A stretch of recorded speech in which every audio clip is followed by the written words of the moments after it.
So, welcome kayo guys sa YouTube channel natin. At ang pag-uusapan natin ay tungkol sa kulong puting.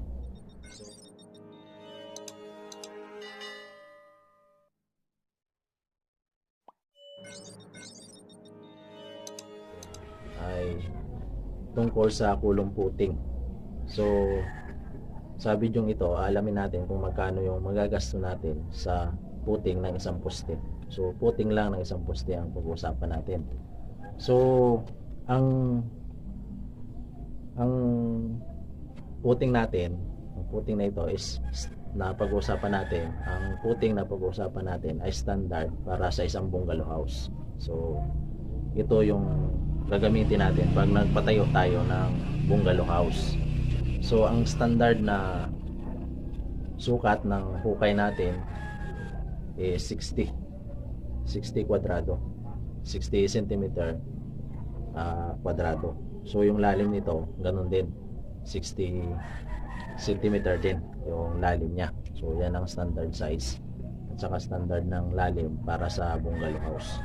So, ang aalamin natin dito kung ilang sako na simento ang magagamit natin sa isang kulong puting na ang standard size ng hukay is 60 cm, ganun din yung area niya. So kung sukatin natin yung area niyan, yung kwadrado niyan is, kung i-convert natin siya sa metro, so 0.60 times 0.60 is equals to 0.36 square meter yung kwadrado niyan. So ang una nating alamin yung halo ng simento. So ang halo natin ng simento na gagamitin natin is isang simento, 2.5 buhangin at 4 na graba. So yun yung mix na pagsusundan natin at para makuha natin yung sakto na bilang ng simento para dyan sa kulong puting o sa pundasyon ng poste mo. So dyan sa isang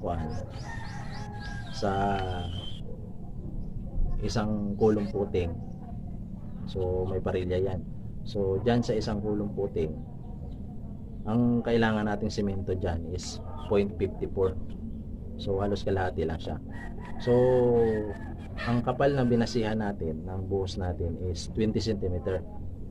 So kung gusto mong medyo makapal, okay lang yun, pero ang standard na nakapal niyan is 20 cm. Yan lang ang sundan natin para mas tipid tayo. Huwag na natin kapalan kasi ang 20 cm halos na sa 8 inches na yan pag i-convert natin sa inches. So okay na yung kapal na yan. So yan ang pagbabasihan natin, yung kwadrado, yung area ng hukay, at yung kapal. So yan ang babasihan natin para matansya natin yung gagamitin natin simento, graba at buhangin. So dyan sa isang kulong puting, kinalculate ko dyan kung ilang simento ang magagamit natin dyan. So halos kalahating simento lang. So nasabi ko na 0.54 na sako ng simento ang kailangan natin dyan. So let's say na ang poste ng bahay mo ay meron kang 7 poste. So 7 poste, sabihin natin na 7 poste ang bahay mo. So sa yung 7 poste, ikita times natin siya sa 0.54. So 0.54 na sako ng buhangin, i-times natin sa 7 poste. So ang kailangan natin dyan na simento is 3.7 bag. So i-round off na natin siya sa 4 na bag na simento. So meaning sa 7 poste mo, ang kailangan mo sa pundasyon na simento is 4. So pundasyon pinag-uusapan natin, hindi ito kasama yung poste na bubuhusan, yung pundasyon lang, na ang kapal ay 20 cm at ang kwadrado niya is 60 by 60 cm. So dito na tayo sa buhangin, kung ilang kailangan buhangin yan. So nakakuha tayo kanina dyan ng 4 na simento. So ang mix natin kanina is 2.5. Mix natin is 1 isang simento, 2.5 na buhangin at 4 na graba. So ang 4 na simento ito times na natin sa 2.5. So kailangan natin dyan ng 10 sako na buhangin. Tapos sa graba naman na kailangan natin na 4, kasi yung mix natin kanina is isang semento, 2 kalahating buhangin at 4 na graba. So ang 4 na semento i-times natin sa 4 na graba, kailangan natin ng 16 sako na graba.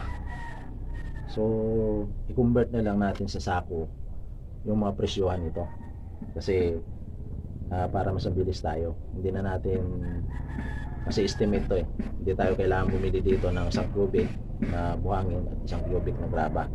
So presyohan natin yung per sako.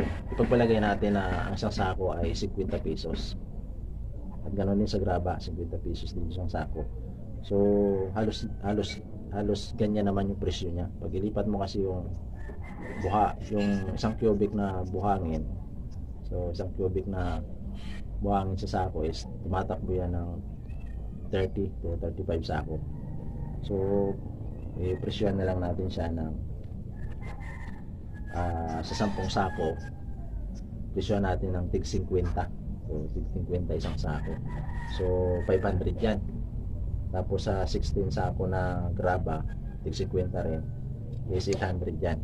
So matatansya na natin kung magkano magagasto natin dyan sa 7 poste, no? Kunin muna natin kung magkano itong halaga ng 7 poste, tapos i-divide na lang natin siya sa 7 poste para malaman natin kung magkano yung budget natin sa isang poste na kulong puting.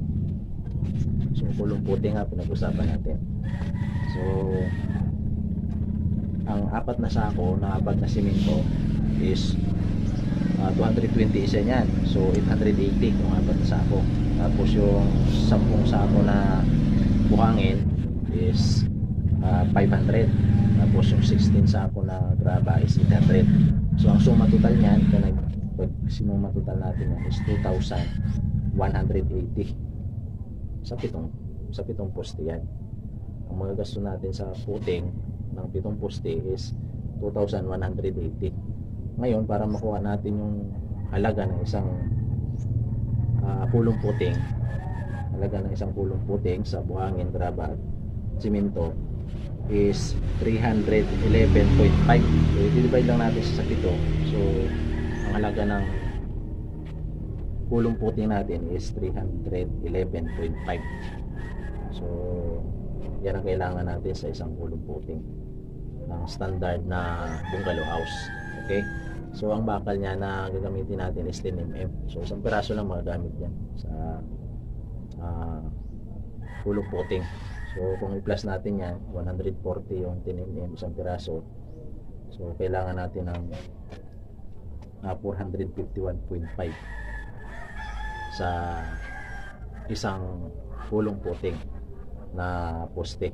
So yan yung budget natin sa isang poste o sa isang pulong puting para dyan sa bungalow house na bahay. So itong tandaan nyo, yung kapal niya, sasakto yung estimate natin na to pag sinunod natin yung standard na kapal ng buhos natin, tapos yung area niya na 60 by 60 cm. Kasi kung lakihan mo yan ng 70 yung area niya, 70 cm yung area niya, kukulangin to. Kaya ang estimate natin para lang doon sa 60 by 60 na area ng hukay, tapos sa kapal na buhos natin na 20 cm. So pasok tong estimate natin. So magkano kanina yun? Isang poste, yung pundasyon ng poste is 451.5. So isarado na natin yan na 452. So 452 kailangan natin sa isang pulong puting. So